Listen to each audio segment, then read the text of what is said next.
Celebrating more than 20 years in the field of video communications, Jeremiah Films continues to lead the way as an effective creator of hard-hitting, life-changing motion pictures. Through its high standards of excellence, Jeremiah Films has impacted the world with its production and distribution of intelligent, innovative, and thought-provoking films, videos, books, and music. With its in-depth analysis of ancient and modern world religions, Jeremiah Films is at the forefront of providing authoritative, biblically based insight into a myriad of ever-expanding new religious movements.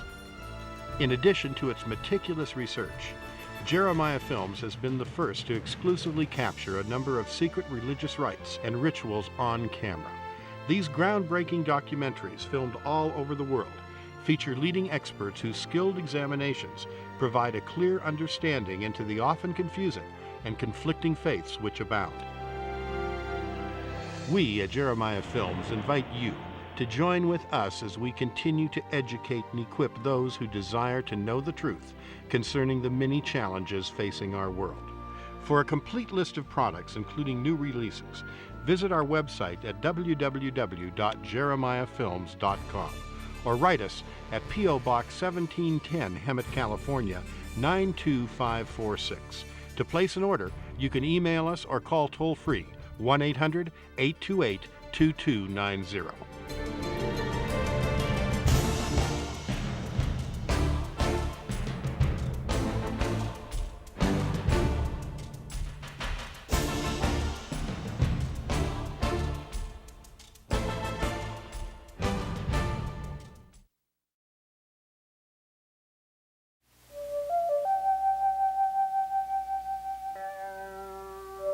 India, land of mystery, is the 7th largest landmass and 2nd most populated nation in the world.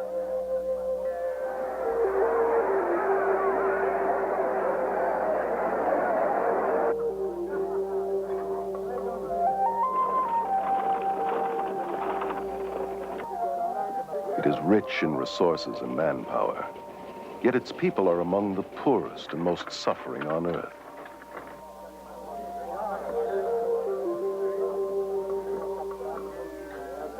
Millions of Indians suffer from malnutrition, disease, and poverty.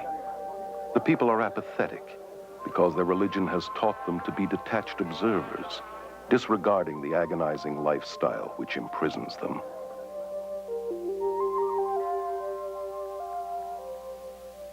V.S. Naipaul, himself an Indian, describes India as a wounded civilization paralyzed by her religious beliefs. This complex and contradictory religion, known as Hinduism, promotes the worship of enlightened godmen called gurus.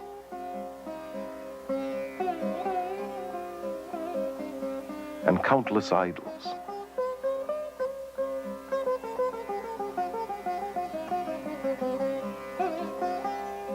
It deifies both nature and femaleness, and believes Mother Goddess to be the original deity.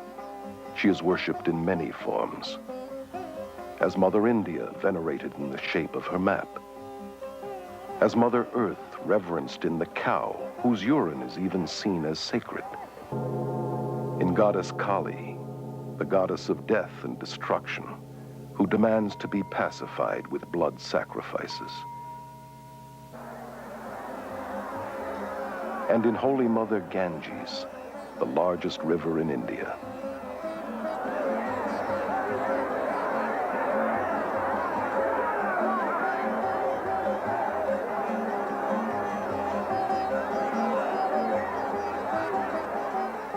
This river is worshipped by millions who flock to her banks to perform daily toiletries and annually dump hundreds of thousands of dead bodies to assure them of a better reincarnation.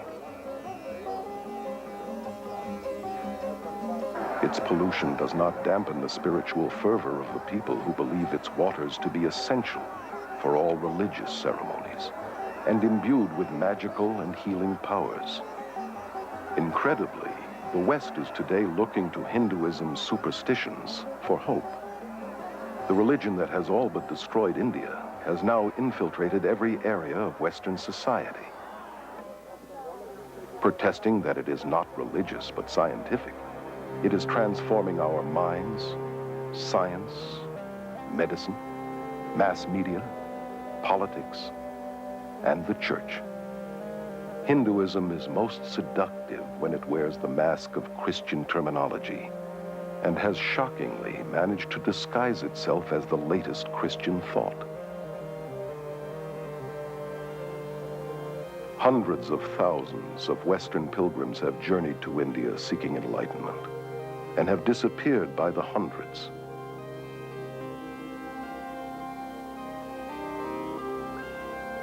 All too often they are destroyed by the madness and perversion of the very gurus they have worshipped and looked to for salvation. Today, hundreds of these professing God-men are invading the West.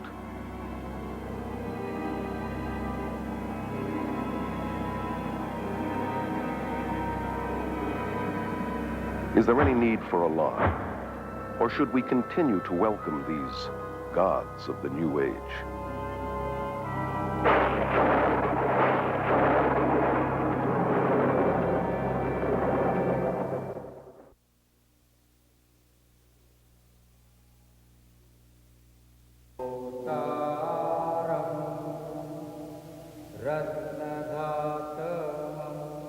Here in Delhi, India, Guru Darshan Singh, only one of hundreds of gurus, has personally converted or initiated some 15,000 followers.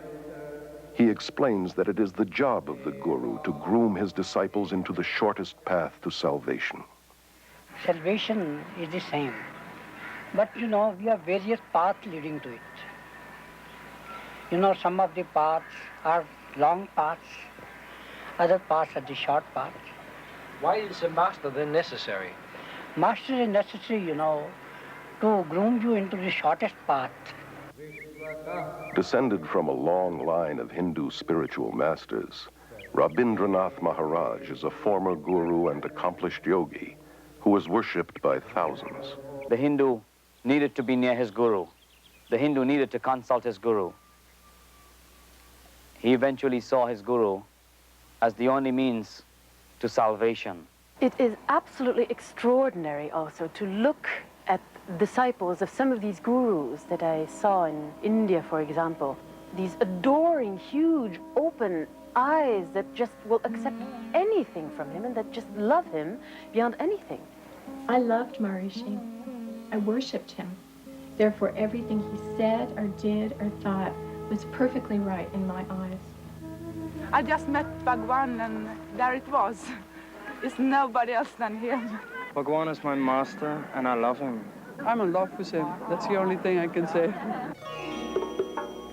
Guru Bhagwan Rajneesh, given refuge by the American government after fleeing his native India, has purchased a 100-square-mile ranch in central Oregon, to which his red-clad disciples flock from all over the world.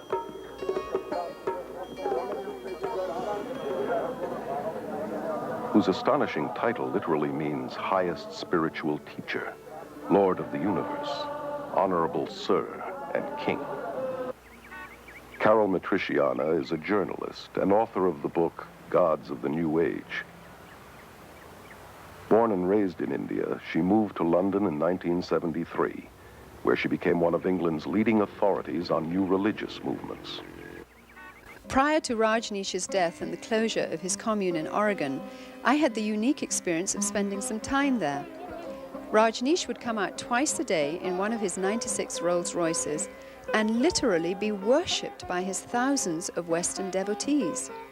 It was so sad to see their complete devotion to a mere man who considered himself to be God. Part of his required allegiance demanded that his followers always wear orange, India's holy color, and a portrait of their master around their necks. His spokeswoman and right-hand lady, Sheila Silverman, tries to explain the attraction and magnetism of her master. He is something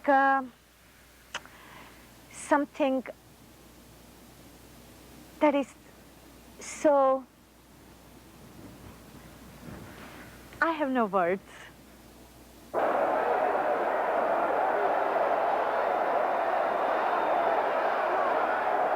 It is a love relationship, master and disciple. Something happens in your heart when you see a master.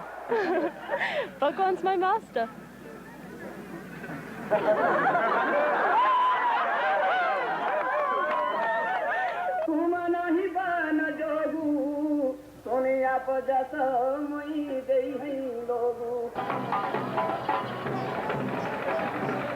Here at the Kumbh Mela Festival, or Aquarian Fair, in Allahabad, India, 20 million Hindus gather to witness an endless procession of hundreds of these self-proclaimed God-men.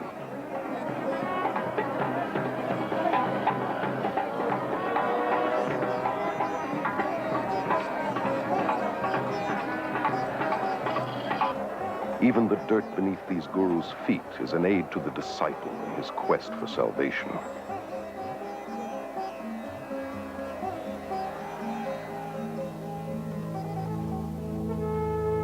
This footage was covertly photographed and smuggled out of India. Naked priests are considered to be the holiest and most dedicated of guru disciples. Many cover their bodies with cremation ashes and dirt and mat cow dung into their hair.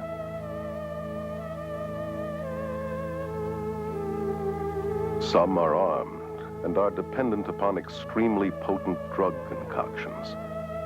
They have surrendered everything, families, possessions, and even their minds, becoming literally insane out of devotion to their guru. Well, Guru is our best friend, philosopher, and guide, and he shows the way to God. So, we in our India acknowledge him as a divine power, just equivalent to God. If anyone could be near the beloved Master and witness the love, the compassion, the humility, the grace, the generosity, no one in his right mind would not know that this is a walking, talking, living God on earth. In all scriptures, you will find that the Master is the God-incarnated power working on earth. You people that interviewed this gentleman today, I don't think you knew who you interviewed, but you interviewed God. For the Hindu, the Guru is all-important. The Guru is his Lord, his Master, his Savior, even greater than God. Yes, Guru is greater than God. I have personally talked with many, many gurus, and the sad fact is that within their belief system, they have to be detached and removed from their emotions and compassion, and their cruelty and inhumaneness is seen as spiritual and excused as holy. I was really interested in their worship and their veneration and their adoration and the gifts and offerings they brought to me. But I was certainly not interested in their problems and their difficulties and hardships and pains. The Guru followers believe that he returns this incredible love that they feel towards him. But in reality, he feeds off their emotions to maintain his own ego. So many people come here because they too are in love with Bhagwan. They too are seeking the wisdom, the love that Bhagwan has to offer. He has so much love, and he gives his love to everybody, and it helps us to find our love in ourselves. The followers of Jim Jones, leader of the People's Temple, were convinced that their relationship was built on love. And nearly 1,000 of his devoted disciples committed suicide at his command. It was their final gift of total surrender to the leader they loved. Their lives cut short by a madman claiming to be God, the reincarnation of Jesus Christ. Guru Sai Baba is one of India's most powerful men, with millions of Indian disciples and a growing Western following. He says of himself, "I am God. My power is divine and has no limit. There is no force, natural or supernatural, that can stop me or my mission." Prabhu Guptara, born and raised in India, is currently a journalist and media commentator in London. Gurus are going to the West because of two reasons. First, of course, they want to convert people. They want them to become followers of their own religion, in some cases themselves. And secondly, because they feel they have something to offer. What these gurus have to offer is a family, a community to belong to, which they don't have.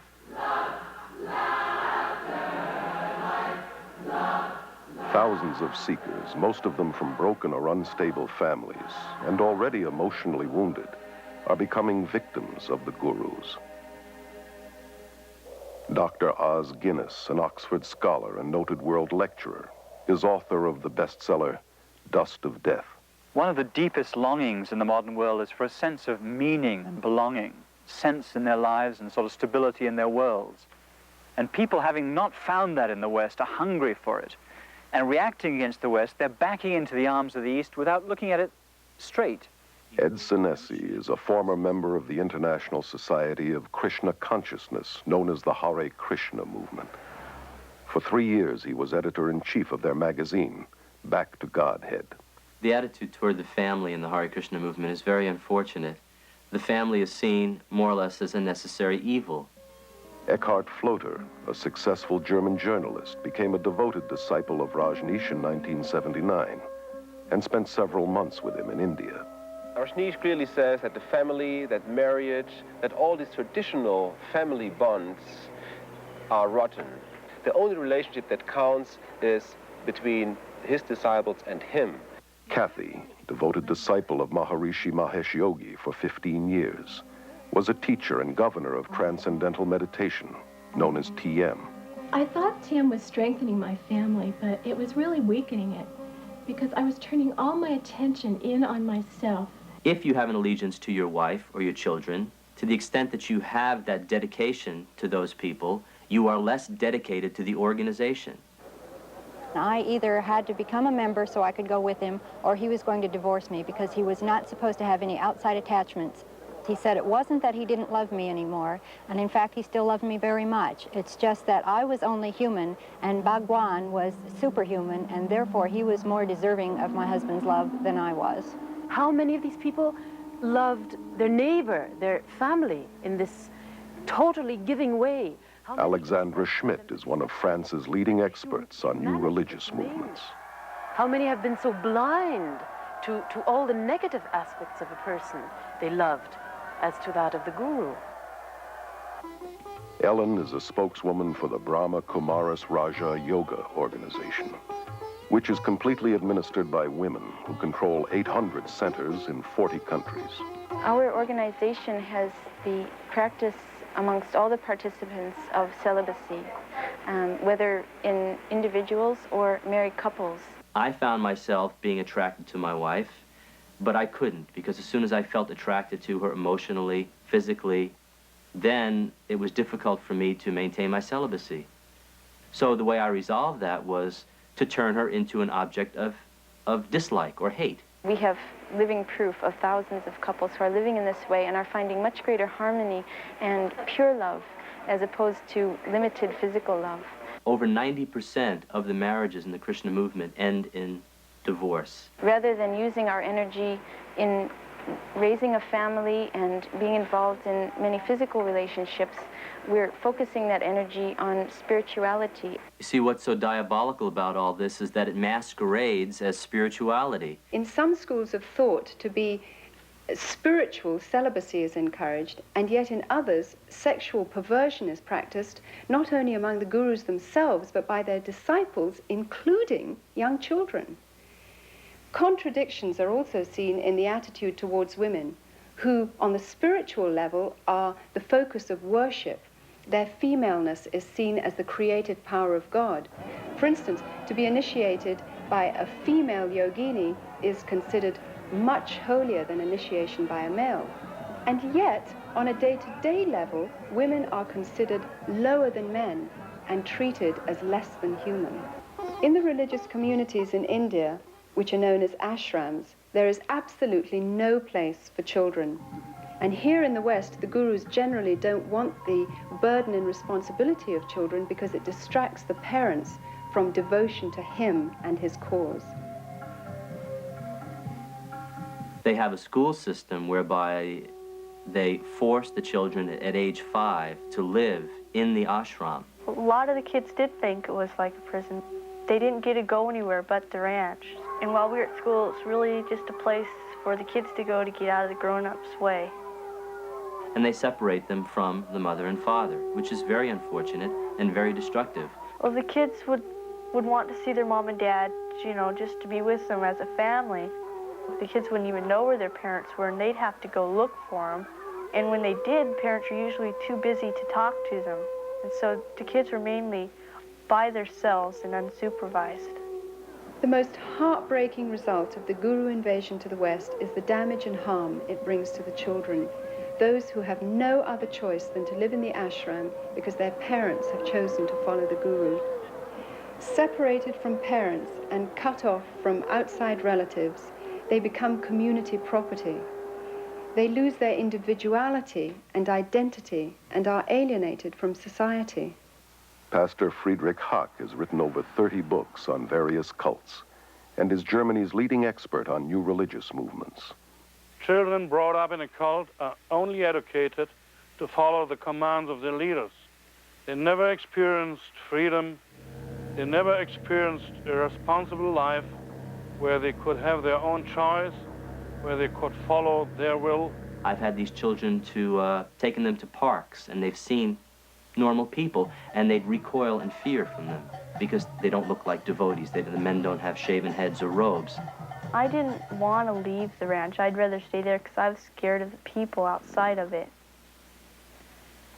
Because, I don't know, you just got a feeling down there, so you were worked into staying there. Now, why would an organization want to disrupt families like that? My own understanding in the cult dynamic is that it's a principle of control, divide and conquer. According to the Guru Gita, one of Hinduism's most important scriptures, the follower must not only adore and worship the Guru as God, but surrender himself and all his possessions as well. Most of the gurus that I know of in the West are super rich. Gurus are more interested in white disciples than in Indian disciples, largely because they get more money from the whites. Rob, former transcendental meditator for 13 years, was a TM governor and in charge of teacher training at Maharishi International University. The TM movement is very wealthy. They have land holdings all over the world. They have beautiful hotels in Switzerland. They have university campuses in the Midwest. They have academies on the East Coast, the West Coast. Here he was getting served on silver plates 6 times a day, sleeping on a very soft bed, riding around in a Mercedes. But supposedly he was so renounced that he wasn't attached to these things, so that gave him a right to enjoy them. Maharishi made a statement that says, when the money comes to me, he says it's transcendental. Money is our last priority. Everything else is our first priority.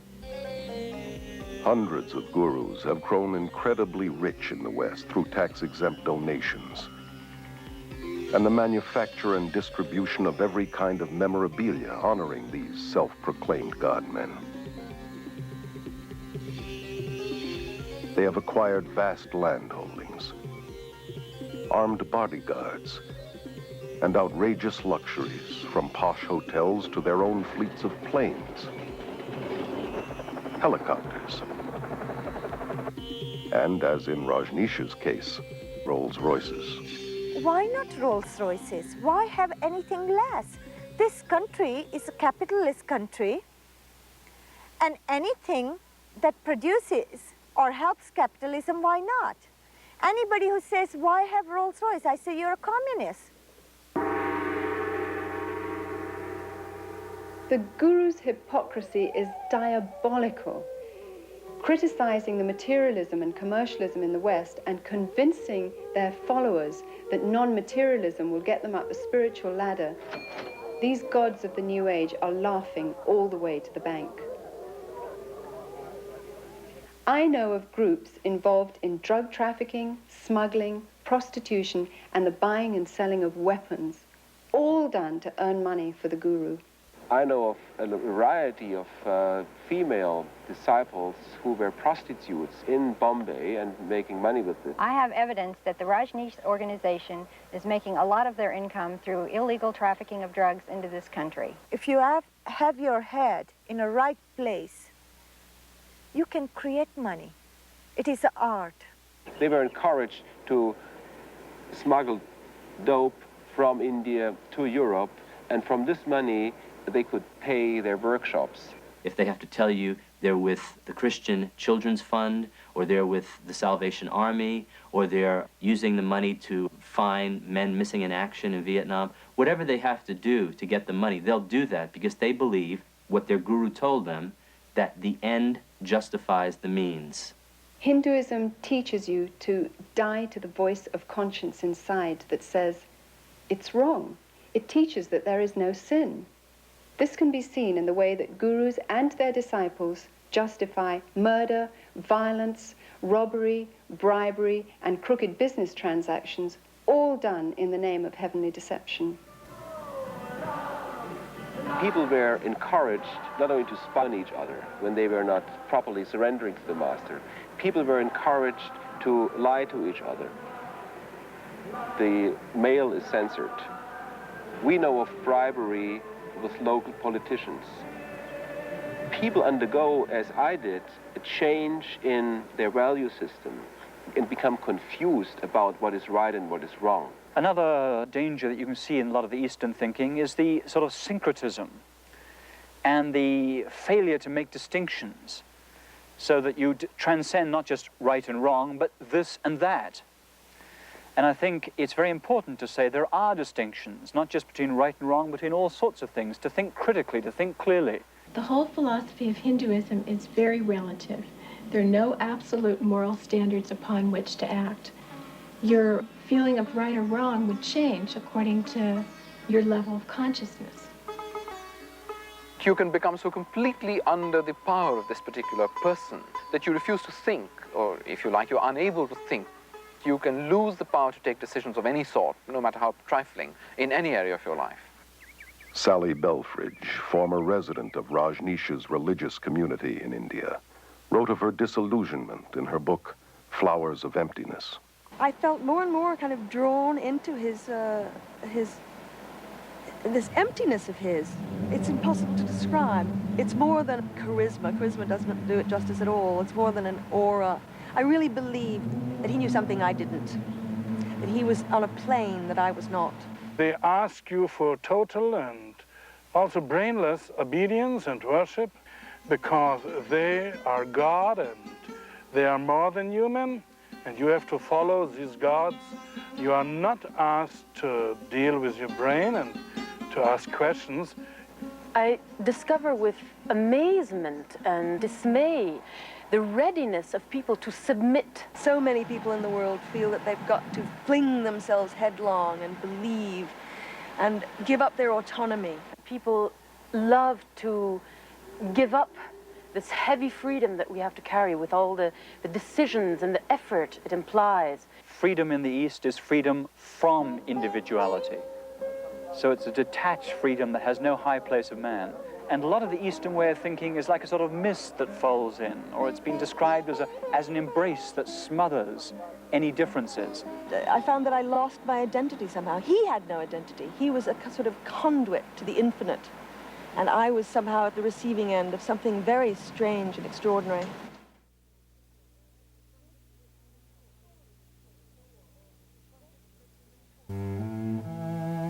One just was taught to ignore all of the dreadful, the intolerable poverty and suffering of India. There were beggars clustering around the gates of the ashram, day and night, children starving, living in little huts, surrounding what was supposed to be a religious community. The contradiction was disgusting to me, but most of the sannyasins failed to notice it. It appeared not to bother them in the least.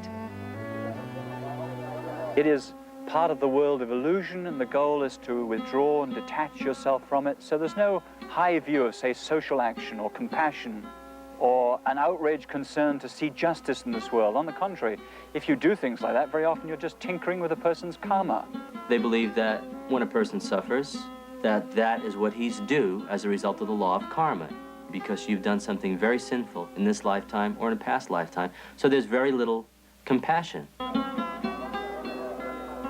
I was a member of the Social Service League at the college, and we were trying to do what we could to help people in the villages. A gentleman who was head of the Department of Hindi came around to us and said, why are you doing this? These people who are suffering in the villages, sick or diseased or whatever, have come to earth in this state because they have done something wrong in their past lives.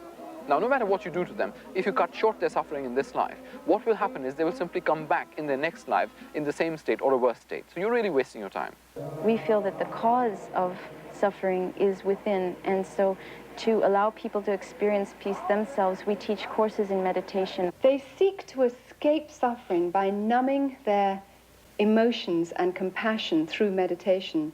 Maharishi, TM's guru, once said that a hungry person can become a happy hungry person through practicing meditation. Although the Hindu tries to convince himself that suffering is only in his mind, an illusion as he calls it, Maya, at the same time, he believes that he has to suffer again and again by forever being forced to return to this world through reincarnation. There is no escape from this endless wheel of samsara, life and death, because in Hinduism, unlike Christianity, there is no forgiveness, because there is no sin. Therefore, sadly, also, there is no hope.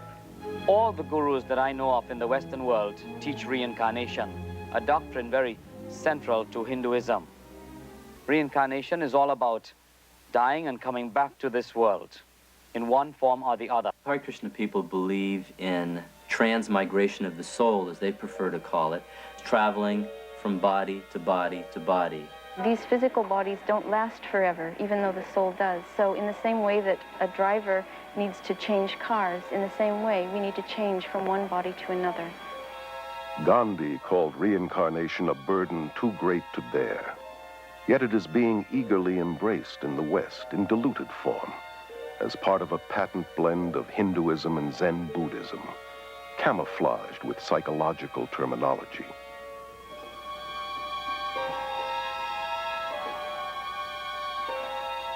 This New Age religion is promoted through thousands of worldwide networks and hundreds of major gatherings, such as this Mind, Body, Spirit Festival held in Los Angeles. It is a westernized version of India's Kumbh Mela and promotes many of the same gurus and practices, from astrology and palmistry to psychic readings, healings,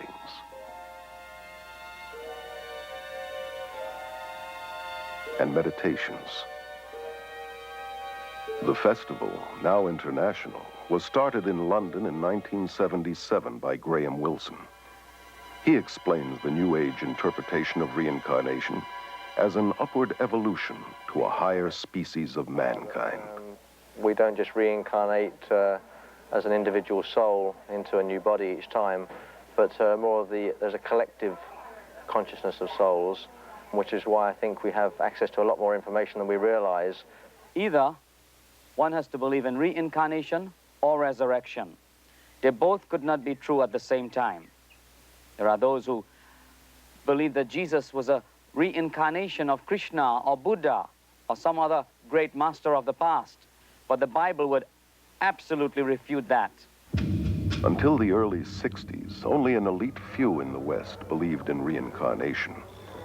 Today, this belief is accepted by nearly 25% of Americans and about 50% of Europeans.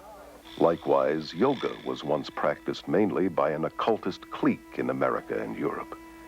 Now, over 19 million Americans and millions more in Europe are actively involved in some kind of Eastern meditation. Altogether, 60 million Americans have incorporated Eastern philosophies into their worldview.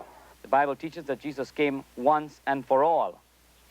When he died, he did not reincarnate, he resurrected. It is appointed unto all men to die once, and after death comes the judgment of God. I noticed that in the Western world, reincarnation has become something of a fad.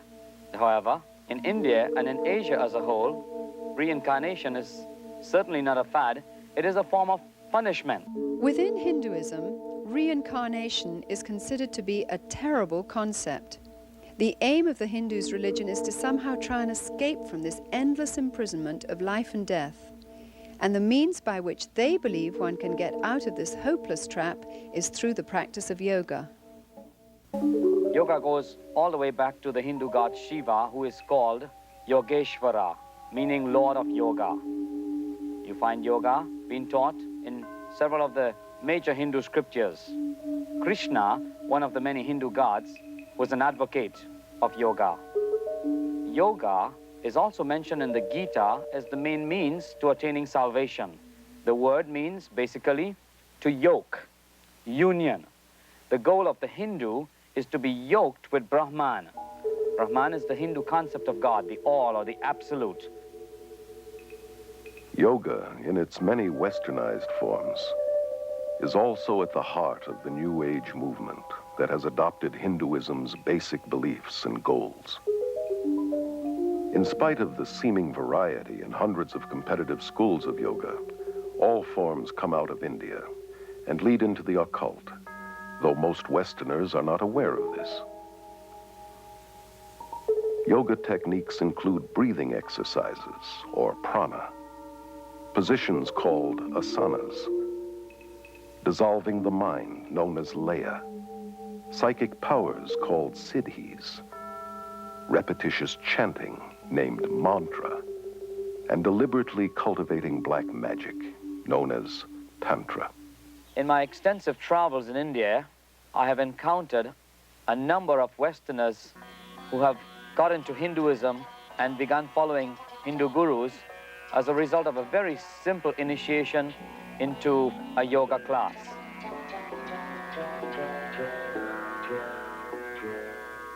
Yoga is in many ways the heart of Hinduism. There is no Hinduism without yoga, and there is no yoga without Hinduism. Although there are many types of yoga, the one most familiar in the West often passes for physical exercise and is called hatha yoga. It promises mental and physical health, but its Hindu roots and real goal to yoke with Brahman are seldom taught. Ellen believes that Raja Yoga, or yoga of the mind, is the highest form of Hinduism. The Brahma Kumari's Raj Yoga is a form of meditation where the soul begins to understand itself clearly and has a connection with the Supreme Being. Raj means royal and yoga means union, so the link with the Supreme Being. And through this yoga, I become the ruler over my own self, over my mind and my life. Johanna Michelson, former yoga teacher and assistant to a psychic surgeon, tells of her experiences in the occult in her autobiography, The Beautiful Side of Evil. Another word for mantra is charm, or to cast a spell, if you will. And in mantra yoga, a word or a phrase or the name of a demon god is repeated over and over and over again to bring the individual to a vibration level that will attract that which is being chanted for, to bring about the desired effect. It's exactly what the white witches and magicians, so-called, use in the casting of their spells. We were always told, no, it's just a meaningless sound. Had nothing to do with Hindu gods. But every time a person would sit down, they'd be invoking a Hindu god by thinking that mantra over and over again, be stronger in their life.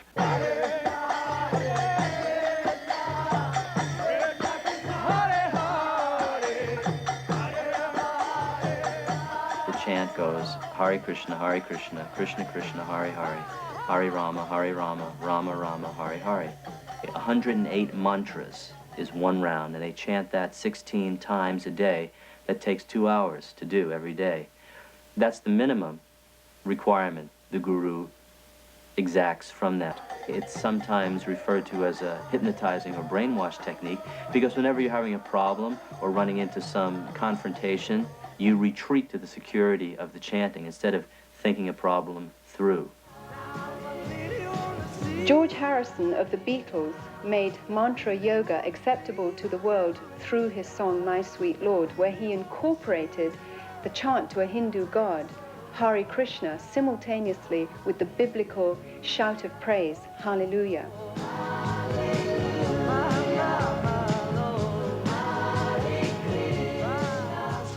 He said he did this deliberately to show that both religions are the same and to make Hinduism more acceptable. To pretend that all religions are the same is dishonest, as is the merger of various religious techniques. For instance, more and more Christians use the name Jesus much like a mantra. They claim that it's a tool to get them into the presence of God. Jesus said that repetitious prayer is not acceptable to God. Maharishi Mahesh Yogi, originator of TM, claims to have put Eastern meditation on the mystical map. With over 3 million followers, TM is the largest guru movement ever to invade the West. The Beatles' much publicized visit to Maharishi's community in India in the 60s convinced their millions of fans that TM, the so-called scientific yoga, was an even more powerful way to bliss consciousness than drugs. What makes TM unique and different from any other practice that's going on today is that it offers enlightenment very quickly. It offered a jet ride, you might say, to self-realization. I started experiencing being lost in this state of awareness called the absolute. In essence, Maharishi taught that we all come from that nothingness, and that is the source of all our consciousness, of all of our thinking and everything we do. Maharishi's primary thrust is the marketing of his Siddhi Yoga, which is designed to develop psychic powers such as levitation. These courses, like most guru programs, cost thousands of dollars. Rob was able to finance his advanced training through government student loans, totaling $6,000.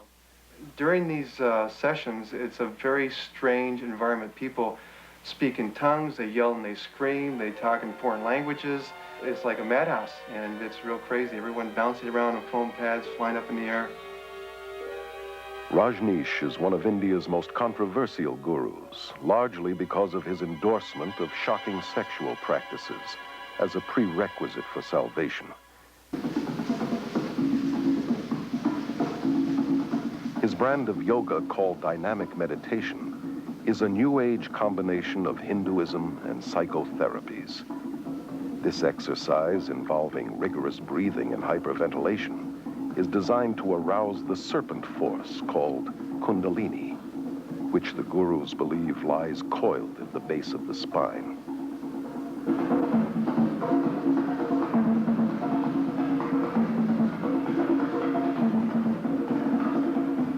I did dynamic meditation every day. We also called it Kundalini meditation. It starts off with a cathartic breathing, and the reason for it is just to move your energy and to get you out of your head and into your body, and you just breathe.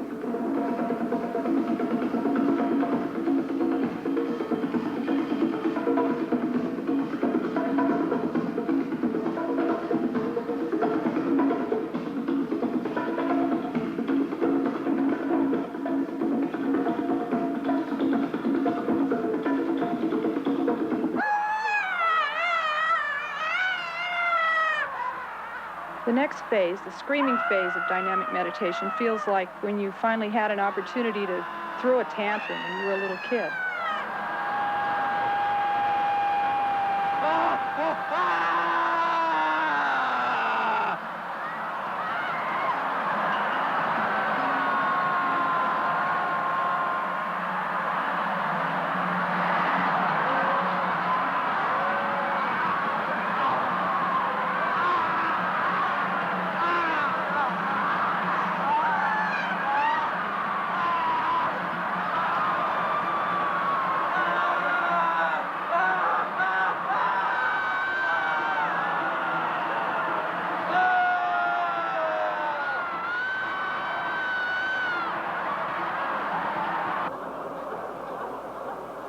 By the time you get to the third phase of jumping up and down and yelling "who," you're hardly there at all. And so it's pretty hard to remember what happens when you're there. I guess the closest thing I can associate it with is mindlessness. You get to a place where your mind actually leaves your body. Your body's just jumping up and down, and your voice from your gut is yelling "who," and you're not doing it anymore. You become one with this whole energy.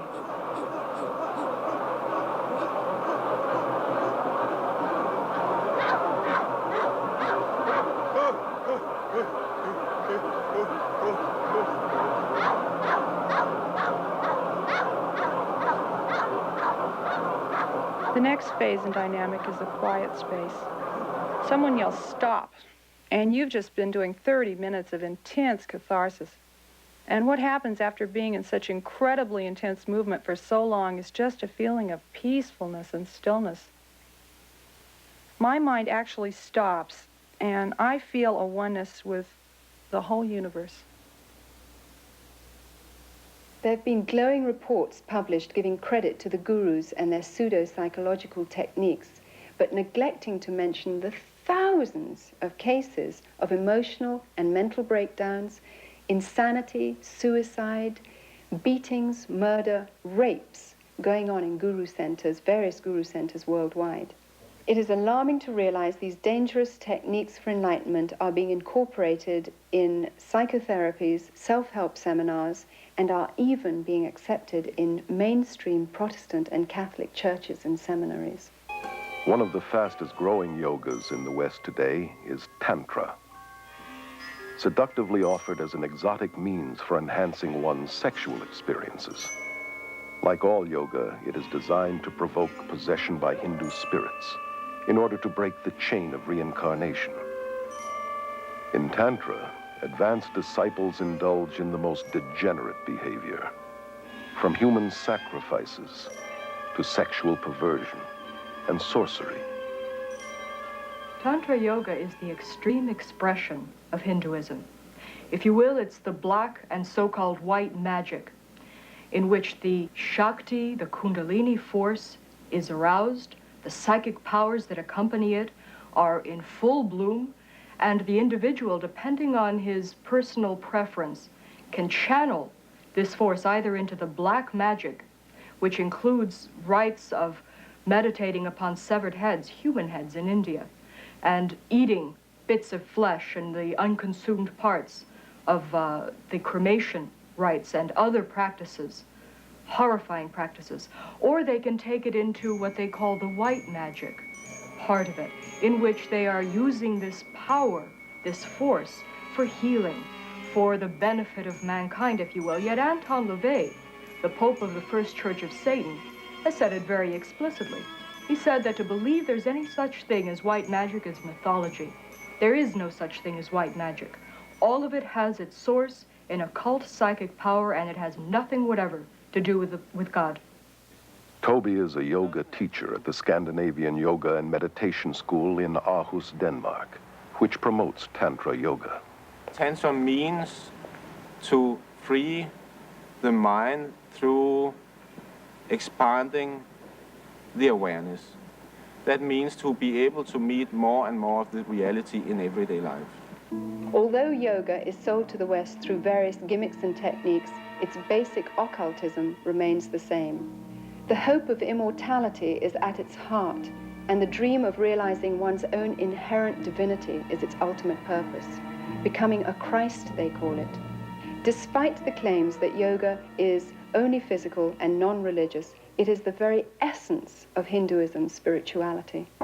It eventually leads to the realm of the spiritual, to meditation, where the person looks into himself to find the true self, and in finding the true self, he believes he's finding God.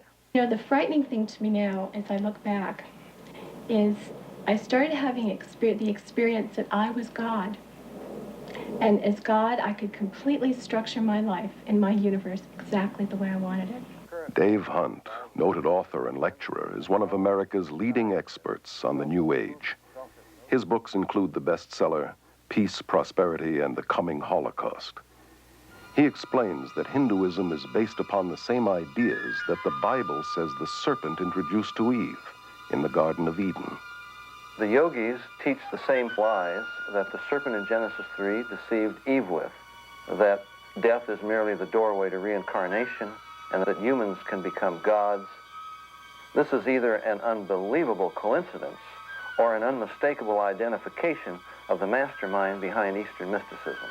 This mastermind is called Satan in the Bible and is also known as the serpent, the ultimate power of Hinduism, symbolized by the serpent, is glorified and worshipped in Hinduism. We see God as the form of light, and the name Shiva is used by our group, but meaning incorporeal being, radiating peace, radiating light, love to the whole world. In India, Shiva is known as the god of destruction. He haunts the cremation grounds and wears a necklace of human skulls and wears serpents in his hair. His power is worshipped. Hindu texts describe the power as the fiery serpent within, called Kundalini. Many people are talking about Kundalini, and really it does mean energy.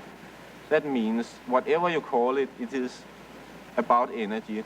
To take away blocks in your energy system so you are able to function in a more effective level. The serpent has been known as energy or the force and worshipped as the symbol of wisdom and immortality in every religion and culture. Only in the Judeo-Christian Bible is the serpent identified as deceiver, destroyer, arch-enemy of God and man.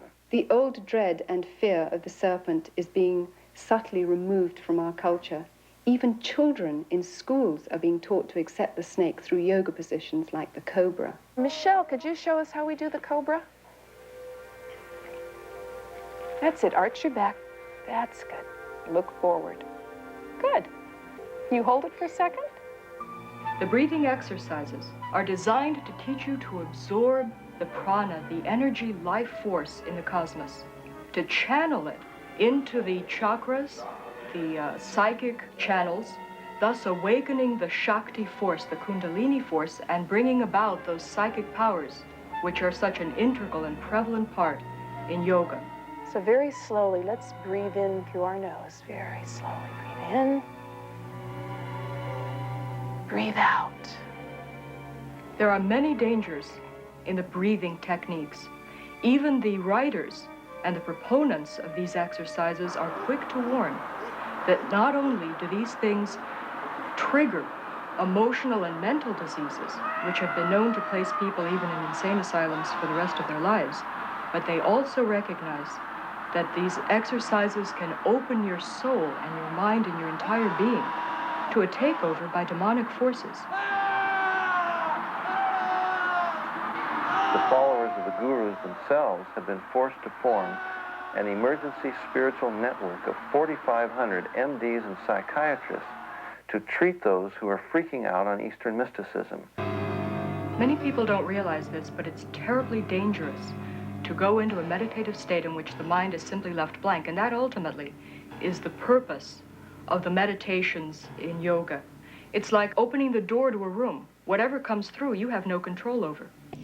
Many argue that certain yoga techniques can be used as merely exercise, yet that is not yoga's intention. It can be compared to joining the military. While a soldier may get stronger and more vigorous, the purpose of the army is certainly not health care. The aim is to learn how to kill. And so it is with yoga.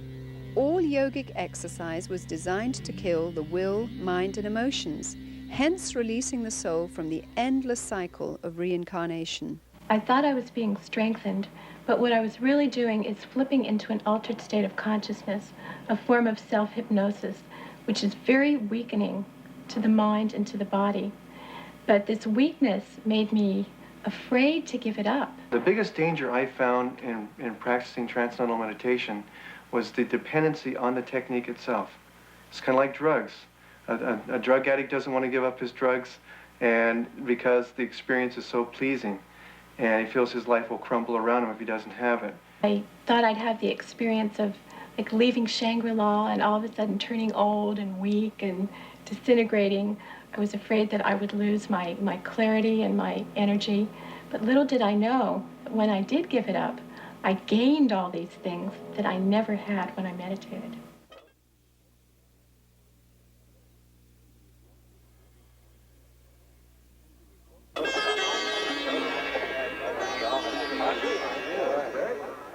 Once a religion for Indians alone, Hinduism has become radically evangelistic through adopting the principles of Christian missionaries who introduced cultural and social reforms in India. In 1966, at an international Hindu conference, Leading Hindus planned a strategy to convert the world.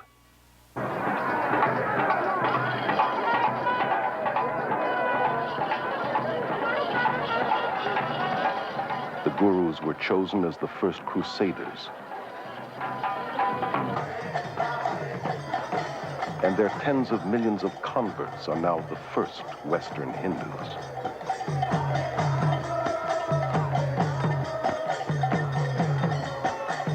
At the World Congress of Hinduism in 1979, a spokesman declared that our mission in the West has been crowned with fantastic success.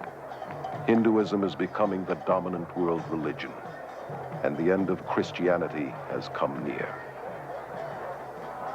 At the 1981 TM conference in India, a spokesman stated that the entire mission of TM is to counter the ever-spreading demon of Christianity. The religion that is out to destroy Christianity is being embraced by millions, including many in the church today who are naively succumbing to spiritual propaganda and unwittingly becoming disciples of the gods of the New Age. Behind today's aggressive campaign for world Hindu domination is a secretive organization called the Vishva Hindu Parishad. It is the world missionary organization of Hinduism. Paragraph 4 of its constitution says that its aim is to establish an order of missionaries, both lay and initiate, the purpose of propagating dynamic Hinduism. The Hindu Vishva Parishad magazine clearly states that yoga teachers throughout the world are the front missionaries of the Hindu religion. Western teachers themselves may not realize that they are being used by India's Hindu leaders in this way, but they are. While a guru disciple, Prema Nayak was an accomplished yoga teacher for 10 years. Yoga teachers are blind leading the blind. They themselves do not understand what they're into. They don't have any idea what they're teaching. This is really being used to reach the souls of students and innocent people in this country and other countries who come for an exercise class. As I look back on it, I see it was a subtle infiltrating of my beliefs and ideas. It totally changed my worldview. It gave me little or no moral standards by which to guide my life. I was becoming a Hindu, and it was a very big deception. The Vishva Hindu Parishad's plot to convert the world to Hinduism has created thousands of New Age worldwide networks with tens of millions of converts, all working for a new one-world government. Through the repackaging of yoga, the Western mind is being systematically conditioned to accept a neo-pagan worldview. Combined with New Age thinking, it claims to offer more integrity, selflessness, goodwill, freedom, and says it is the very alternative to Christianity's narrow way. Yoga is really part of our society now. It's being sold everywhere as technique for relaxation, for becoming unstressed, brighter, more beautiful. The self-centered world of glamour promotes yoga, meditation, and visualization techniques as a means to a healthier and more beautiful body, mind, and spirit. Spirituality is in, but with an anti-biblical meaning. Even relaxation has become a spiritual quest for one's so-called full potential through holistic massage, isolation tanks, and hundreds of other New Age techniques. Most of the 2,000 YMCAs across America offer yoga classes. And nearly 2/3 of all universities and colleges make yoga available as part of the curriculum. Many of the people practicing yoga that I have met say to me that they only practice it because of the physical benefits. Any Hindu would tell you, however, that there is no yoga that is purely physical. One of the first things I learned in my teacher's training class was that I must talk to the students about the philosophy behind yoga, that this was just as important as the exercises. I will count. Relaxation at the end of yoga class is really hypnosis. where each part of the body is relaxed. So while they were in this state, I read to them about the Hindu philosophy or something from one of my guru's books. So they got it whether they wanted it or not. Yoga exercises were not designed for physical fitness, but to realign the serpent force within the body, to achieve godhood, that yoking, which is what yoga means with Brahman. Anyone interested in physical fitness ought to do exercises designed for that, not yoga. Many hospitals have set up their own yoga and meditation classes to provide stress reduction for patients, doctors, and nurses. Doctors and dentists who wouldn't think of promoting Christianity or Judaism on the grounds that it is religious are unwittingly involving their patients in Hindu practices. The last 2 years I've been working with some German doctors. That was in research of breathing exercises. In our Danish school, we get patients from the doctors, typical with a backache, with nervous symptoms, with high blood pressure, with stress, and so on. In addition to promoting yoga, fitness and health magazines advocate various schools of vegetarianism, a practice essential to Hinduism. An extreme example is macrobiotics, which attempts to manipulate spirituality through diet. Maharishi once said that vegetarianism was the highest form of diet. This is essential in order to have deep experiences in meditation, because the vibrations in animal products are innately of the nature to pull the soul down into the lower levels. I find it intriguing that so many of the people in India and those in advanced yoga in the West who feel that the consumption of meat lowers their vibration level think nothing about drinking their own urine, or better still, cow's urine, which the holiest of men in India recognize as having special redemptive qualities. We only eat food that's prepared by yogis who are in remembrance of the Supreme Being, so that those vibrations are filled in the food, and these affect the mind very much. They also teach that anyone outside the movement is more or less evil. He's a meat eater, he's a karmi. You're not able to have as much endurance, not as much strength, because I was a vegetarian for many years, lost a lot of my strength. I've quit my so-called wicked ways, in other words, killing game and eating the flesh of animals. I'm strict vegetarian, as this diet so ordains. God did not ordain vegetarianism. Jesus was not a vegetarian. He fed the multitude with fish on more than one occasion. He himself ate fish and the Passover lamb. While the Bible would not condemn vegetarianism as a means for health, it would condemn it as a means for spiritual enlightenment.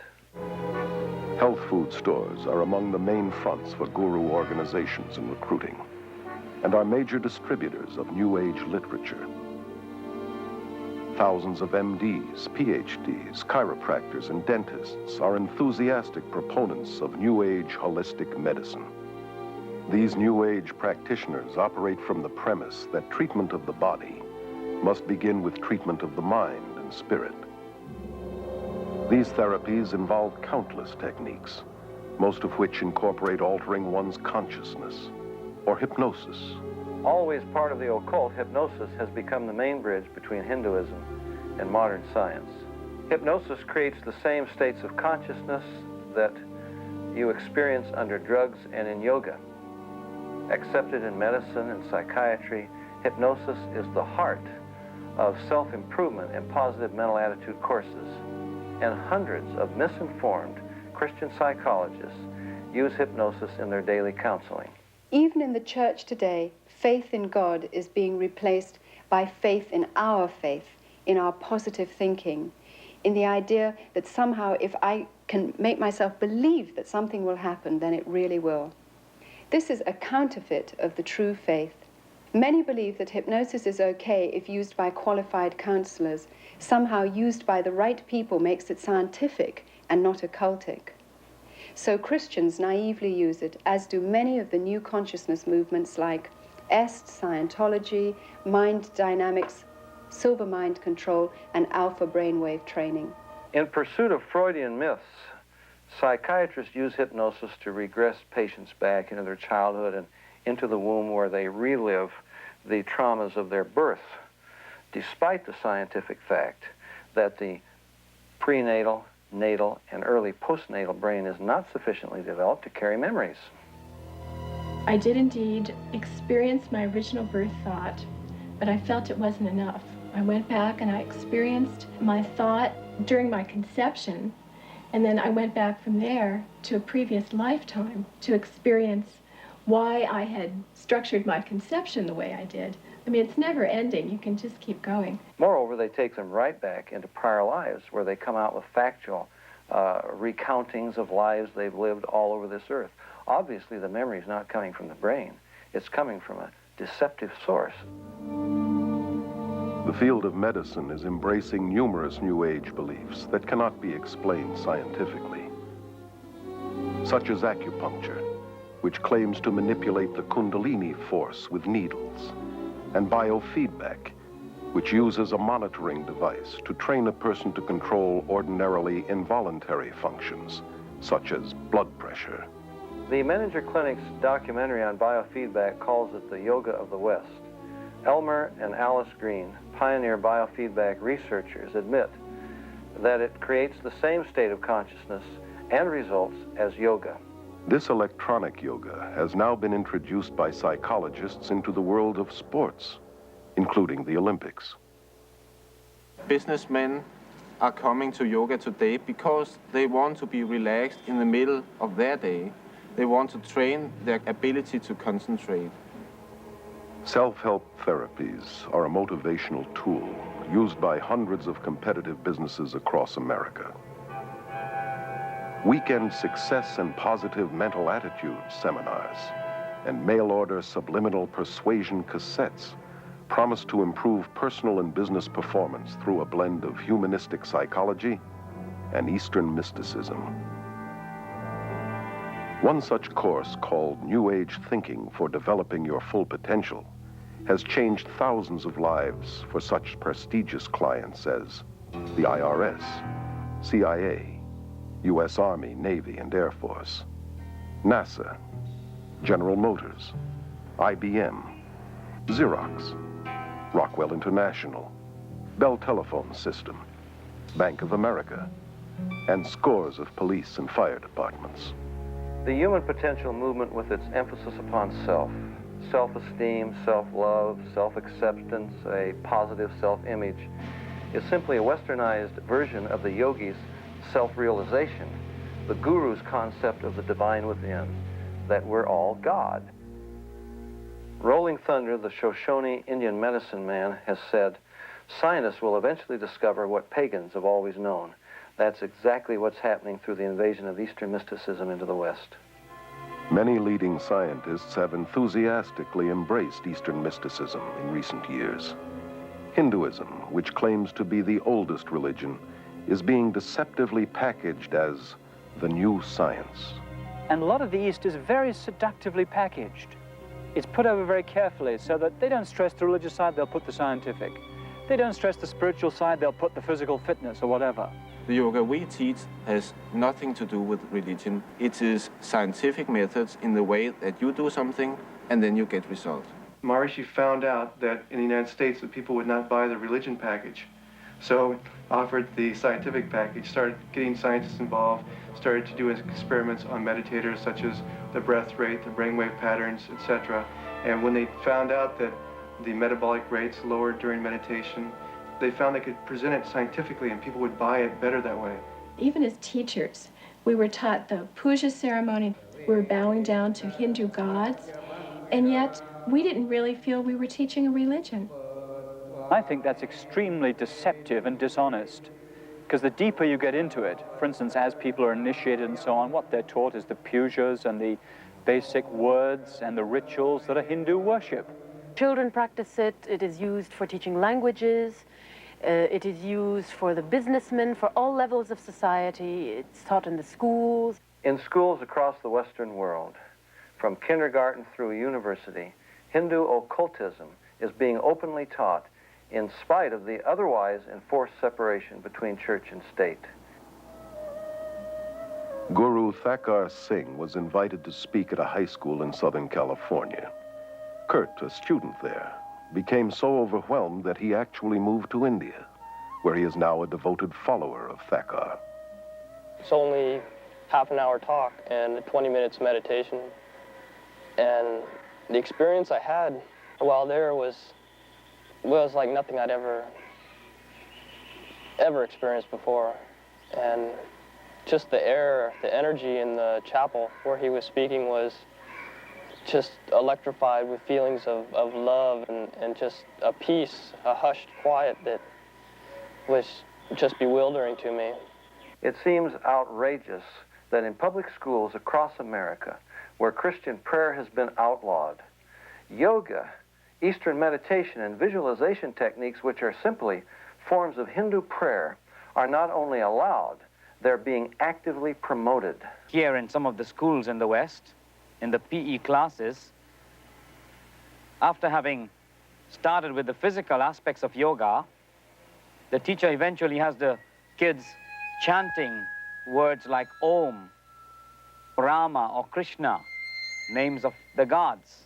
Starting right down from the teacher to the student, we learned that the yoga could really help the kids reduce tension and center themselves. Many teachers are now being encouraged to develop a mass consciousness among the students. Let's relax. We're going to very slowly lift our hands up. Children are taught to let go of their critical faculties and center in on their intuitive feelings and experiences. Just really, really relax. Imagine that you're on top of a really soft and fluffy cloud, and you're just really relaxed, comfortable. Just see that blue sky in your mind. One of the ways that the consciousness of the masses can most powerfully be influenced is through the mass media, which is increasingly being used for promoting Indian consciousness. The film Gandhi was probably the most effective piece of Indian propaganda to invade the West. It was a political advertisement controlled and heavily financed by the Indian government and promoted by the peace movement. It propagates a false message of Hindu religious tolerance and non-violence. Historical accuracy was discarded. Gandhi was no different from most gurus today in that he was a sexual pervert and was certainly not the non-violent, peace-loving man as demonstrated in his racial killings of blacks in the Kafir Wars in South Africa. The most important message of the film was that Gandhi was one of the first gurus to link Christianity and Hinduism to form one package, a new religion. I consider him to be one of the fathers of the New Age movement. So many of the most popular films today, like Close Encounters, Poltergeist, E.T., Return of the Jedi, Star Wars, are all based upon Hinduism. For example, the Force has a dark and a light side. That's black magic and white magic. The doorway into the occult is an altered state of consciousness. This is the way that Obi-Wan initiates Luke into the Force. He has him working a laser sword. He says, Luke, your problem is you're trying to think. He puts a visor over his face so he can't see, and he says, Luke, you got to tune it out and let the Force take over. That's an altered state of consciousness. In The Empire Strikes Back, Yoda is a yogi.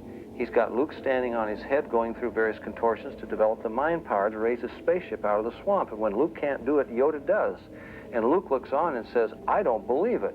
And Yoda says, that's your problem. In other words, it's all in the mind. If you would only believe it would happen. And when Luke goes into the cave to confront Darth Vader, Yoda says, don't take your laser sword, Luke. You don't need it. All you need is within you. That's the divine within. And when he cuts off Darth Vader's head and it rolls to the ground and he opens the visor and sees his own head, that's the most powerful presentation of Eastern mysticism you could ask for. The Beatles sang it, I am you and you are me and he is she and all is one. We are raising an entire generation of children under the bombardment of cartoons and television shows and fantasy role-playing games and movies that are telling them that the occult and Eastern philosophy is a wonderful thing, not something to be afraid of, not something ugly and fearful, but something beautiful with the darling reptilian creatures with the great psychic powers that are drawing these children into an acceptance of things that are dangerous beyond anyone's comprehension. The minds of children are being trained in the use of the supernatural and taught the principle of creating what seems like reality through Hindu psycho-spiritual techniques of mind power. Dungeons and Dragons, for example, requires participants to mentally murder, rape, torture, and otherwise commit mayhem with the aid of occultic powers. In at least one popular game, Hindu deities like the goddess Kali are invoked. Hindu religious techniques, including repeated chants, visualization, and casting spells, are used to overcome enemies. For you students who are new to our fantasy games class today, we're going to be playing Dungeons and Dragons, and I'd like to talk about a few of the advantages of using Dungeons and Dragons in a classroom. You may be wondering why you get to play games in school time. These games are used in gifted children's programs throughout the United States. A clear majority of state-supported schools and colleges incorporate them into their curriculum. And we call this an integrated curriculum. You guys are kind of familiar with that. You may encounter some violent creatures on the way, but the object is to be able to dispose of this ring that is the symbol of evil in the kingdom of Middle Earth. A child can understand the dark and light side of the Force. And to understand the Force is to understand basic Hinduism. George Lucas, creator of the Star Wars series, is in real life a devout believer in the Force, which he says can enable anyone to read minds, see past and future events, levitate, and plug into a nether world of psychic energy.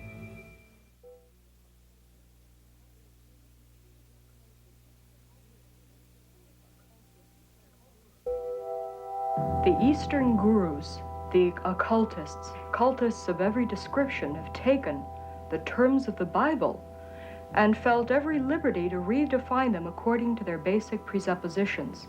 God becomes not a personal individual, a spirit with whom we have a personal relationship. Through his son, Jesus Christ, he becomes an impersonal force. God is something, an energy that permeates every one of us, each and every one of us. And it's both personal and non-personal. Jesus becomes not the way, the truth, and the life, but an avatar, a way shower, one of many paths to God. Jesus Christ, of course, was an enlightened master. Bhagwan is another Jesus, another Buddha. Jesus Christ was a great master, like our master is today. The Word made flesh, as the Bible puts it. Jesus himself warned us that in the last days many would come claiming to be Christ and Messiah. Our landscape today is literally crawling with individuals claiming to be Christ, and the Eastern gurus are right on the top of the list. There are two things the gurus have done. On the one hand, they've used Eastern-type words that are floating about in the West, words like energy, vibrations, and so on. And they've also used words, phrases, ideas from the Bible, from the teachings of Jesus, misused them, twisted them around to draw people to themselves, to suggest that the things that Jesus was talking about are actually the things they are talking about, when actually it's not so at all. In Holy Bible, it has been explained very explicitly that be ye perfect, even as your Father who is in heavens is perfect. And we are also basically the same as he is. And when you know you're a perfect man, then you can go upward and you can become divine. Each human being is naturally peaceful, naturally pure, naturally good, and the quality of evil is our unnatural state.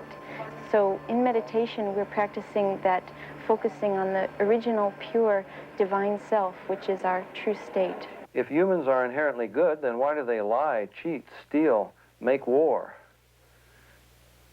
Whatever good there is within us apparently isn't enough to keep us from doing evil. Therefore, to seek salvation from within is to seek it from the wrong source. We're not separated from our higher self. We're separated from God by sin. Ernst Winter has a PhD in international law. He was a diplomat in the Austrian Foreign Service for 10 years, and from 1968 through 78 was a director with the United Nations.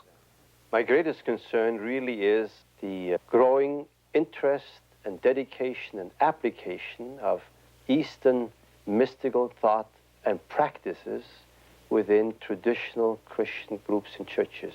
There's a vacuum, there's a longing. They want to be filled with, quote, religious experience. Today's New Age teachings falsely claim that Hindu spiritual experiences are compatible with Christianity. And the incredible thing is that so many Christian leaders, through their books, magazines, sermons, radio and TV programs, encourage millions of Christians to seek Christianized Hindu experiences.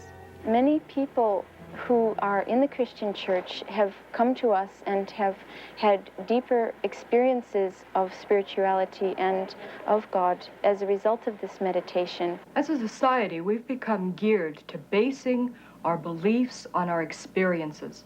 If our experience and our feelings tell us that something is valid and genuine and good, then we automatically assume that that is the measure of absolute truth.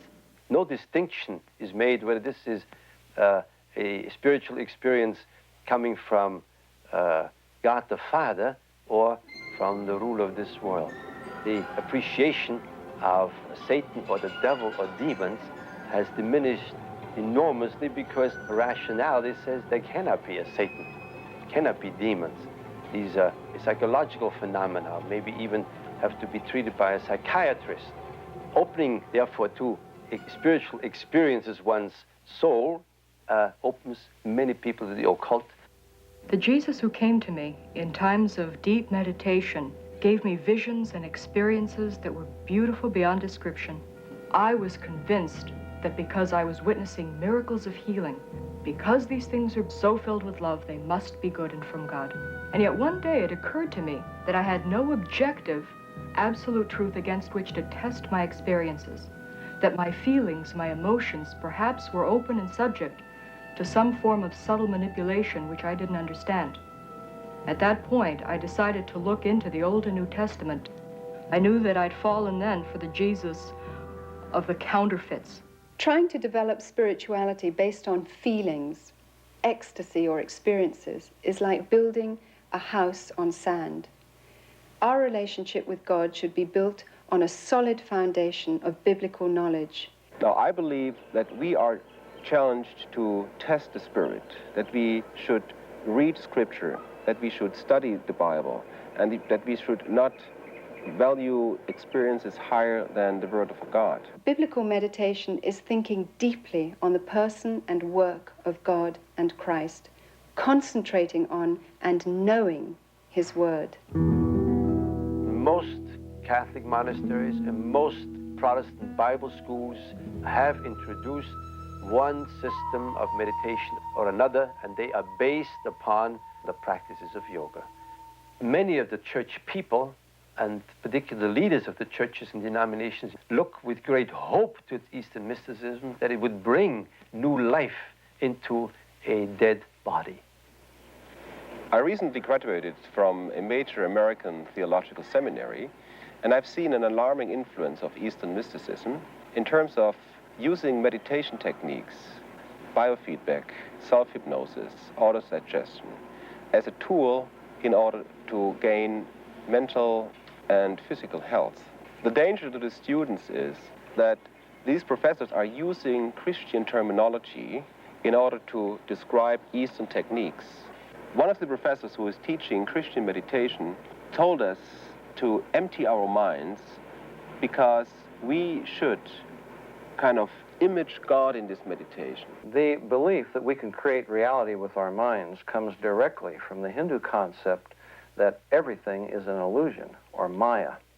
This is the new delusion in transpersonal psychology, and it's rampant even in the evangelical church today, where it's becoming increasingly popular to believe that we enhance worship by visualizing an image of God or of Jesus, that we create the answer to our prayers by visualizing what we're praying for. Creating a visual image of Jesus or God in our minds is no less idolatrous than if we made the same image out of wood or stone. Forcing God to participate in a situation or honor a desire that I have visualized in my imagination is simply a devious way of attempting to manipulate Him into doing what I want without admitting it. While infiltrating the Christian church, Eastern mysticism is also powerfully influencing world politics. Under the umbrella of the United Nations, countless New Age groups spread their philosophies worldwide. Many UN leaders, UN agencies, and the World Council of Churches with its deep UN ties promote New Age beliefs and practices. The UN has its own meditation room and resident guru, Sri Chinmoy. Even the United States Pentagon has meditation rooms. A graduate of Harvard School of Divinity, Leland Stewart, directs the Unity and Diversity Council, a powerful New Age promotional network that originated with a 1965 directive of the United Nations General Assembly. Unity and Diversity Council is a worldwide coordinating body of what we call it individuals, organizations, and networks looking toward a time in which there will be one single organized energy of networking throughout the planet. Under Stewart's leadership in 1982, this group linked arms with Graham Wilson's Mind, Body, Spirit festivals, forming a vast army dedicated to the merger of all religions into one, under a world leader.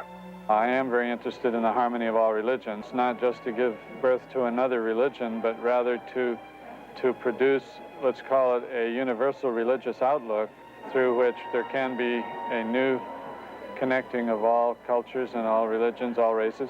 In this growing consciousness of sharing godliness and looking for a leader to lead everyone into this new heaven, the UN plays a very important role inasmuch as it is a support system.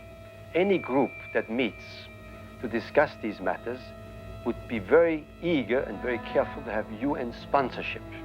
Our organization has been represented in the United Nations. We have an office there, and this has been going on for approximately 5 years. We've been involved in all the sessions that are going on in the UN. We've been able to watch and participate, offering meditations and presentations. How is this possible? I think it became possible by the thought and actions of one man in the UN, Robert Mueller, who was continuously emphasizing that the UN has to be a support system to this conditioning of man, to this sharing desire, to this looking for a one world government, for one world leader, and playing down, and I believe myself correctly, that the UN is not that world government, that it is a conditioning device, that it is an aid, a support system. It gives prestige to otherwise completely outlandish groups. The Brahma Kumaris World Spiritual University in India is used by the UN and its members for conferences focusing on world peace and unity. Delegates from all over the world, VIPs, are attending to express their ideas and to experience peace in a very real way themselves. This experience will enable them also to draw up new laws for universal peace. This will be endorsed by heads of state and submitted as a practical form for the United Nations. Many evenings, the UN building is even used for lectures, talks, meditations, enlightenments, on how to make one better world. The leaders are asked to meditate and be involved because this is part of their instruction or brainwashing, and all this is part of the conditioning for the vision of a new world or of a new age. This guruistic system in politics is very dangerous for our democratic society. It will at least bring a loss of freedom, a loss of security, and a big danger for all mankind. So I believe Guruism is preparing the world for some political fascism too. Actually, we're being prepared for this surrender to an authority in a way that perhaps we don't realize. We are going through right now strange bathing in Eastern concepts of consciousness, states of consciousness, bliss, reincarnation, energies, vibrations, all of these words that have become very commonplace, really, in the Western languages, are also modifying our mind. They are changing our way of thinking. And this changed way of thinking puts us into a mental state, if you'd like, and prepares our intellectual functionings for this surrender. More than ever before, the human race seems willing to surrender spiritually and emotionally to a charismatic leader who can offer peace and prosperity to a world trembling on the brink of ecological and social collapse, international financial chaos, and a nuclear holocaust. Well-known New Ager Benjamin Creme claims to be the coming world leader's advanced public relations man. In 1982, full-page advertisements around the world announced the coming of Creme's New Age Christ, which gave fresh hope to millions. At this press conference in Los Angeles, he described how this Christ would make himself known. It is a truism today to say that we are at the dawn of a new age, the age of Aquarius. And it is important to remember that all of the great religions await the coming of a teacher. The Christians await the return of the Christ.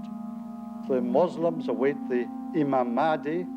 At the same time, the Buddhists await the coming of another Buddha. The Hindus await the return of Krishna, and the Jews, as always, await the coming of the Messiah. I'm speaking today about the return of such a teacher. Christians are awaiting the return of the resurrected Jesus with the nail prints in his hands and feet. But the followers of the gurus are awaiting a coming world ruler who won't even claim to be Jesus, but the latest reincarnation of the Christ Spirit, and he will have the psychic powers to prove it. Simultaneously, throughout the world will take place hundreds of thousands of spontaneous healings and cures, which will reinforce, if that were even necessary, the fact that it is the Christ himself. The day of declaration will be the outstanding event of this or any other century. On that day, the radio and the television networks of the world will be linked together. We shall see this extraordinary face on our television screens. But he will not speak. His words will drop silently into our minds in our own language. This is the significance of the altered state of consciousness reached in yoga and other forms of Eastern meditation. A Nobel Prize winner has described the brain as, quote, a machine that a ghost can operate, unquote. What that means is, in an altered state of consciousness, the connection between my spirit that normally operates my brain and my brain is loosened, and that allows another spirit being to interpose itself, begin to tick off the neurons in the brain, create an entire universe of illusion, astral travel, give psychic powers. In this way, the world is being prepared for some ultimate delusion. He will indeed inaugurate a great new world religion, and at the very most sacred core of that new world religion will be the process which is called the esoteric initiations, which take us out of the strictly human kingdom into the kingdom of God. David Spangler, board member of the Planetary Initiative for the World We Choose, which comes out of the United Nations, declares that Lucifer is the same force as Christ, that Lucifer prepares us for our own Christhood, that this is the final Luciferic initiation into the New Age. Benjamin Creme's Christ may not be the world teacher and ruler of world peace as he forecasted, but without question the stage is being set today for what the Bible calls the apostasy, or man's abandonment of God. This climate is ushering in the final actor, the counterfeit, who the Bible predicts must come before the return of Jesus, the true Prince of Peace, who will then reign for 1,000 years. The merger of science and mysticism is now in full blossom, and its evil fruit will be the new universal religion of the coming world dictator that the Bible identifies as the Antichrist. Today's revival of paganism and Hindu practices, which form the heart of the New Age movement, was ironically the same kind of foundation that prepared the way for Hitler's rise to power. The Germany of the 20s and 30s was in social and economic despair and looked for a leader who would free them from the Great Depression. The man with a promise of hope was Adolf Hitler, who claimed he was ordained of God to usher in 1,000 years of peace and prosperity.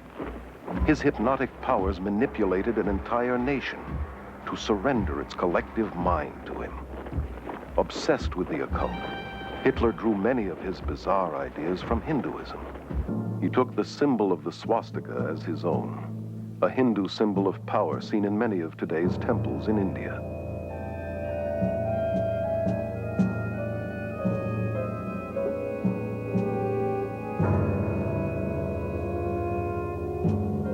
Millions of Germans who submitted to Hitler as though he were God died for him and his cause, much like the followers of Jim Jones. The current worldwide revival of Hinduism blended with psychology and disguised as self-improvement, self-hypnosis, positive mental attitude seminars, visualization techniques, and mind dynamics courses has made today's world far more susceptible to spiritual deception than the Germany that embraced Adolf Hitler.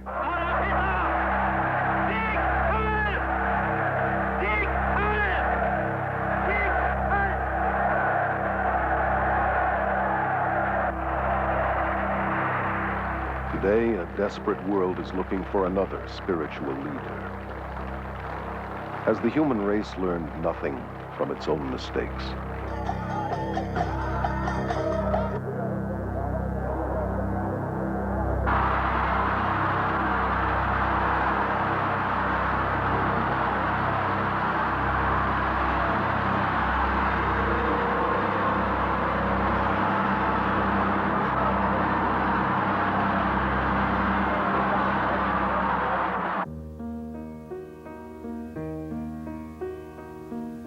Jesus says, "See to it that no one misleads you.